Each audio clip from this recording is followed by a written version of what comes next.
এবং তাওরাতের আলেম মক্কায় নাই, যাইতে হবে মদিনায়। মারহাবা বলেন।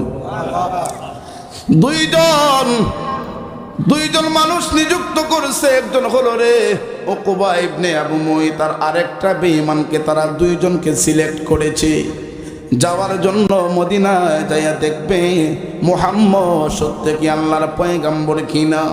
যাওয়ার পরে যখন যাইয়া এবার মদিনায় যাইয়া তাওরাতের আলেমের কাছে বর্ণনাগুলা প্রশ্ন করছে, বর্ণনাগুলা জানতে চাইল যে একজন নবী আসবে রে আখিরি জামানায়, ওই নবীজির বর্ণনাটা দিয়া দাও। তাওরাতের আলেম ডাক দিয়া কয়, যেই ব্যক্তি শেষ নবী হইব তার নাম হবে রে মুহাম্মদ, আর তার বাবার নাম হবে আব্দুল্লাহ, আর তার দাদার নাম হলে আব্দুল মুত্তালিব।